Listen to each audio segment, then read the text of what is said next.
Hello dear student, in last video we have started this third chapter, application, session and server objects. In this chapter we learned what is the need of state management technique.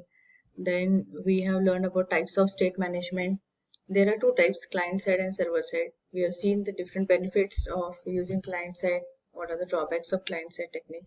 Server side, this information will be maintained on the server. Client side, information will be maintained on the client. Example is a cookie in case of client, and in case of server, example is a session. Now, these are the different techniques that cookies we have learned from the client side, and from the server side we are going to learn session and the application state. Then we have seen advantages, then how to maintain the state, that you know that for every client a new session will be created. Now how to track these sessions, it will be having one identification number called as a session ID. It's a 128 bit. It is the calculation by random algorithm, proprietary algorithm. This identification number will be sent to the client with the help of the cookies by default, or if we set cookieless property true, then we can send it through the modifiers. Then session state, we have seen that how exactly this data will be stored. So session, and in square bracket mention the name of that session. This information will be stored. Now this DS info information will be stored in this session in this example. What are the cases that session state may be closed, that the user closes this web browser, or it is user try to access the same web page through the different browser. Third one, session timeout. Fourth one, session abandoned, that it will call the ending of the session. So in the first two session cases, that session will be remains in the memory. Now today we will learn the next point, that is about the properties of session object. So this session object having the different properties. One is a count property. It counts the number of items in the current session collection. Then second property is cookieless. This is the property where it determines that whether the session is tracked with a cookie or modified URLs. So the session will be used using cookie information to send session ID to the client, or using the modified URL. Then next one, by default it is using cookie. Is new session, whether the session was created for the current request or not. Number of keys, it gives a number of keys, session keys. Then next one, mode, it gives the value that explain that ASP.NET stores a session state information. Now these modes containing the different modes, just like in prop mode, it is a default one, or it is a state server mode, or it may be using a database mode, database server mode, or we can set it as an off also. That we will see in the next slide. Then session ID, it provides a string with the unique session identification number. Timeout, so it is for the session will be live for 20 minutes by default one. So it will give the number of minutes that timeout period. So for that period, 20 minutes your session is active. Once the 20 minutes done, then it will be timeout and you cannot access that particular web page. Then abandon, it will cancel the current session, it will end the current session. It is just like an interrupt and immediately and releases all the memory occupied. So explicitly you can write the method as a session.abandon. So it will close all the current session. Clear, it will remove all the session items but doesn't change the current session identification number. So it will just remove, it is used to remove the current different items, session items that has stored the data, but the session ID will be remain as it is. So these are the properties of sessions, which are that one is a count, giving the number of objects. Is cookieless, determine whether we are using cookie to send data from server to the client. What data? That is a session identification number. Otherwise, if we are using the modified URL, then your URL will be carrying that session ID number. Then is new session, by default it is a cookie one. Is new session, whether the new session is created or not, yes or true or false, that value will be given. Keys are the number of session keys are used. Mode, it determines that whether it is using in-prog mode or any another mode, state mode, to save your data, to save your information into the processes. Then next one, by default it is the in-prog mode. Session ID, it is holding the identification number of every session. Timeout, it decides that after that particular time your session will be inactive one.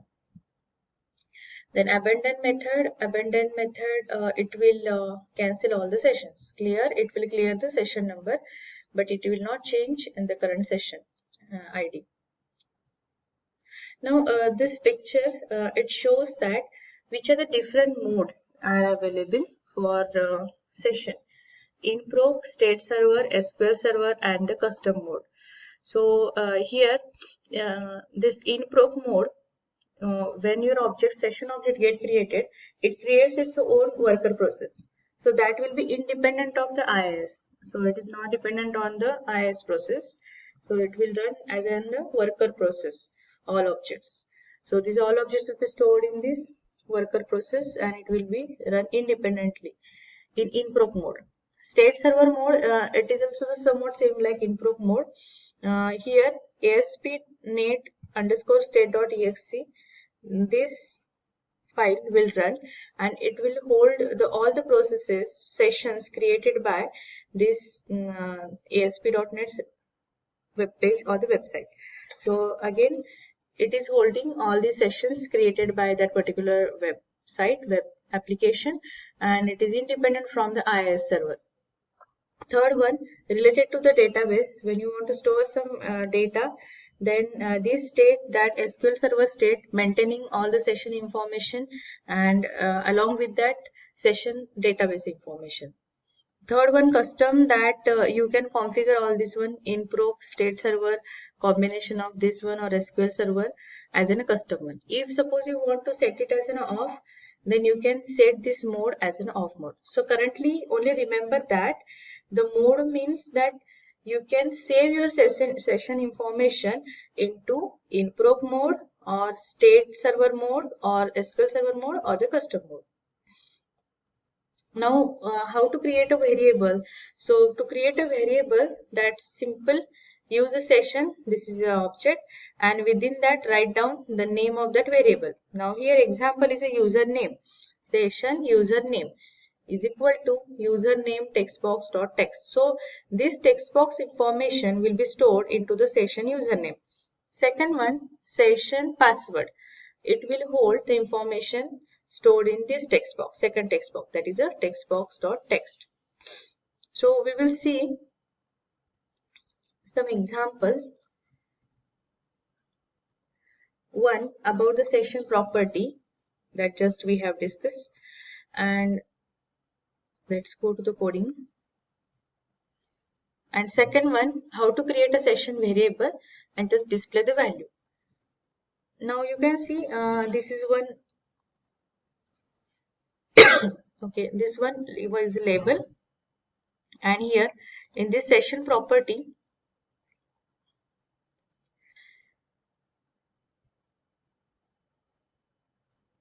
in the session property you can see the page load. For page load, the code is written as a session ID.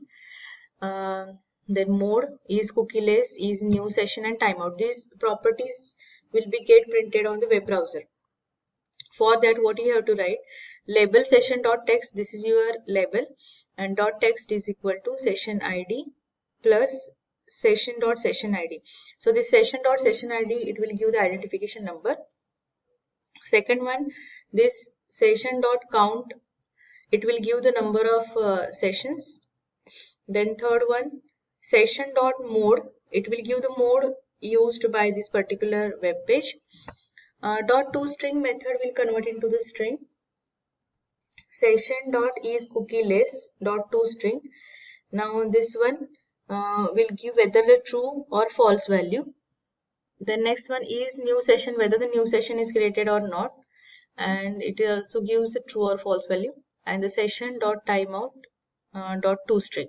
Now all this data will be saved to this label .text, and your plus operator has been used as a concatenation operator. Now let's see the output.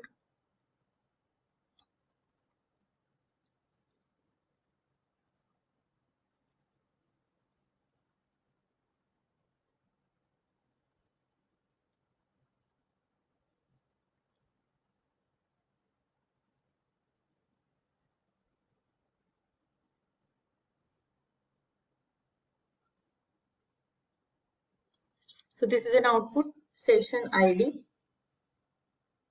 This is an identification number, session ID. Number of objects right now 0. No any object. Mode in probe is a default mode. Then is cookieless false. Then is new true, and timeout is 20. So 20 minutes is the timeout. Is new means every time we are creating a this new session. Yes, it is a true one. Is cookieless, it is a false one because by default it is using a cookie to carry out information from server to the client. So it is not a true one. So to set it a true, you have to change a web configuration file that we will see in the next part of this chapter. And this is a one program. Now let's see second one. This one, session object dot one dot ASPX. Here, whatever we write in this text box information, that will be sent to the second web page, that is in a session object output dot ASPX. This label will print the data of this session object one dot ASPX.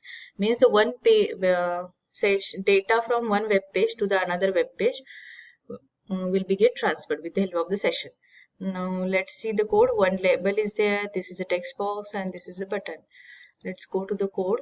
Here, session 1. Now you know session, it is used to create a session. This name, it is a variable, and text box 1 dot text value will be assigned to this session name. It will be stored. Response dot redirect, what is the use of it? It is used to redirect to that particular web page. Session object output dot ASPX. Now what is this session object dot ASPX? It is just having a label. Now let's go to its code. Here in this page load code, it will check that whether it contains some information. Then if session name is not null, it is having some value, then label1 dot text is equal to username plus session name dot toString. So this session convert into toString value and concatenated with the username and assigned to this label1 dot text. Now let's run this program. Session object 1 dot ASPX. Okay, this is a program. Suppose I write here admin session button, click. Okay, so you can see the session object output. This is the next page, and your username is an admin. So this admin data session variable carried from web page 1 to web page 2, from session object 1 to this session object output 2. So here in this way you can pass the information with the help of session also. Just you have to store the information as session variable name is equal to that input data from where you are getting an input. Here in this case from text box we are getting an input, and while retrieving go to the next page, and another thing that just redirect it, response dot redirect to that particular web page, and go to the next one, session object output, that is the next web page, and here session name dot toString assigned to any label, and your information will be get retrieved. So in this way you can store the variables and you can retrieve the variables on the same page or on the different web pages within an application. Okay, so in this video we learned about different properties of these sessions and how to display these properties with the help of the session. And these are some default properties that has been displayed, and another variable, another program that store the values of session and just retrieving and reading the value from the session. Now we will stop here In next video, we will learn about the application variables. Thank you.